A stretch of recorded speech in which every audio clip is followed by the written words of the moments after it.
What is the mark of the beast? Hi, everybody. My name is Robyn Walsh. I'm a scholar of New Testament and early Christianity and part of Paths in Biblical Studies. A few videos ago, I was talking about a thesis or an approach to early Christian literature that I find particularly challenging. And I mentioned Revelation. I mentioned Revelation not only because it is truly one of the texts that I find the most challenging scholarship around, but also because I find the text itself really difficult. Now, one of the reasons it's difficult is because it is very illustrative. Its descriptions are very vivid and very moving, and not always in a great way. It is meant to put some fear into you, and it's obviously a very, very serious document. But because of its symbolism, because of its illustrations, because of the numbers, the numerology, you might say, that's part of this text, it's also very much open to interpretation, and it stimulates your imagination. What's interesting is that the Greek of the text itself, I think most scholars would agree, is the worst in the New Testament. And I hate to put a value judgment on it, but when you do read it in Greek, it doesn't have a lot of complex sentences. In fact, you might even say some of the sentences aren't even complete. And it is a pretty rough work, yet it still conveys all of the gravity that it does and all of the drama that it does. So it is indeed a very challenging text. What I want to do is to give you a primer of how we understand this text, and then I'll go directly into this idea of the mark of the beast. Now, one place to start is to talk about what genre this text belongs to. Now, it's important to understand that the idea of genre is a modern designation. We create typologies, we mark certain kinds of text as belonging to a particular genre because they share certain features. Now, it's not to say that people in antiquity didn't understand when they are an author or a writer that they're writing a particular kind of literature. They were trained in certain ways to do that, but they weren't necessarily thinking, I'm writing an XYZ genre right now.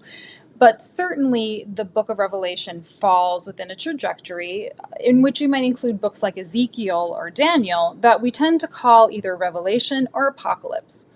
Now, apocalypse itself, that word, means to strip away a veil, essentially, to uncover, to reveal, which is why I like the word revelation for thinking about this genre, to distinguish it from apocalyptic literature versus writing an apocalypse. Now, writing an apocalypse reveals what the end time is going to look like. Writing apocalyptic literature can include a variety of other kinds of texts. You might even include Paul's letters or even parts of the Gospel of Mark under that category. So I tend to use the word revelation to think about how to describe this literature. Now, part of the revelation in this literature includes Revelation 13, where you are told about the mark of the beast. Now, the beast itself comes across as something with lamb horns, and it sounds like a dragon. I think that the author has in mind specifically Daniel 7, where you have another listing of beasts. There's a lion, and then the second beast is a bear, and so forth. So whoever the author, if it's John of Patmos or whoever was the author of Revelation, seems to very much have Daniel in mind. The author also seems to have Paul in mind, by the way. I believe it is around 1316 that there's an echo of Galatians 3:24, this idea of neither slave nor free, Jew nor Greek, and Paul adds man or woman in Galatians 3:24. I think the author has that in mind as well. But nonetheless, the beast brands people either in their foreheads or their right hands with a certain marking, which means that they're engaged in things like trade and things of this world. Now, this branding sometimes and most commonly is understood to be 666. If you look in a study Bible, usually you're going to have a little notation there that tells you that 616 is also a possibility, and that we do have that attestation in the manuscript tradition. Now, what do these numbers mean? The meaning behind these numbers, it is a code, and in fact the text tells you, if you're smart enough, you're going to know this code, that is called gematria. Now, some people pronounce this gamatria. I've heard gematria. I've heard I trip over it. I've heard all kinds of different pronunciations. I call it gematria. And so what this is imagine it's in Hebrew, this particular case in Revelation, but imagine in your minds the English alphabet where A equals 1, B equals 2, C equals 3, and so forth. This was a way to also write code. And the code 666, or alternatively 616, can spell out in Hebrew either the Emperor Nero, or the Emperor Domitian. And there are arguments for both. Now, whether or not this text was written in the 1st century or later, if Nero were the emperor at the time, or Domitian were the emperor at the time, or if the text is even later and reflecting back on emperors who get associated with, for example, Christian persecution, either emperor is going to make sense, which is maybe an explanation for why we do have variations in the manuscript tradition. But one thing that goes on in the text is it talks about 7 hills. The number 7 keeps coming up, not only for the encyclical that the letter goes around to different churches, but also the idea of 7 hills related to these kinds of earthly rulers or these earthly figures. Now, one thing I show when I teach this text in my classes is I go back to Roman coins, which is really interesting. We've talked about Roman coins before because I've talked about the Judea Capta coin, and we've shown it in a previous video. And I think it's particularly interesting to look at these coins because currency obviously would have traveled all over the ancient empire, and it would have been, you might even say, kind of a common, I don't want to say common currency, but I guess I do mean that.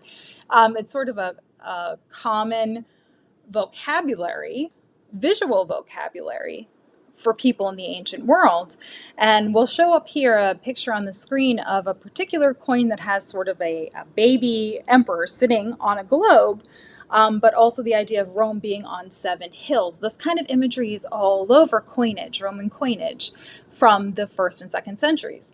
And particularly the 1st. So I think whatever you're seeing with the gematria in the text bears itself out with other kinds of evidence from the ancient world. By the way, we don't just see this kind of numerical code for things like Mark of the Beast.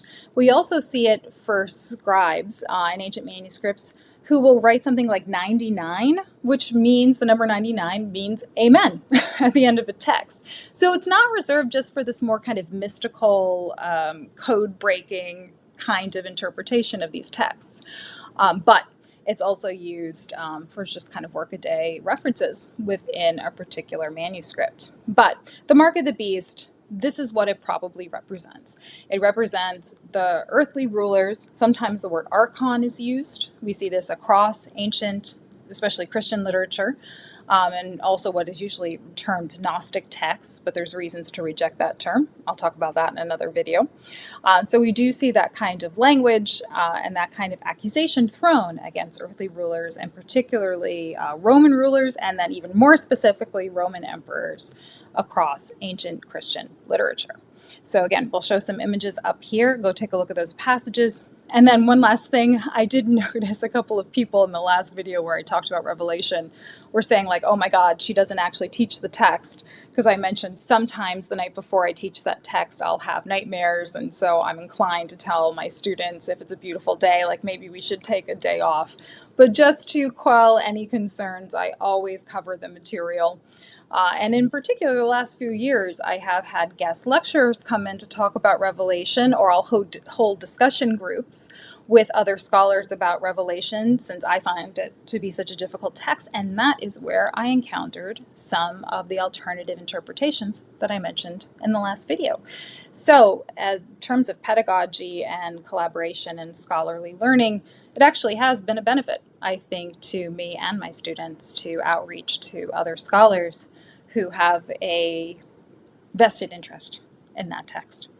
If these issues interest you, and if you would like to know more, head over to bartehrman.com/BSA Learning. We've just hit 1,000 members, so we're having really rich conversations over there. We have all kinds of courses, individual lectures, and other events, including Ask Me Anything events. We have one upcoming with the scholar Paula Fredrickson. We have a whole new lineup of courses being offered, as well as I mentioned, individual lectures from scholars at least once a month, plus other courses that have been pre-recorded. So come check us out, bartehrman.com/BSA Learning. Hope to see you there.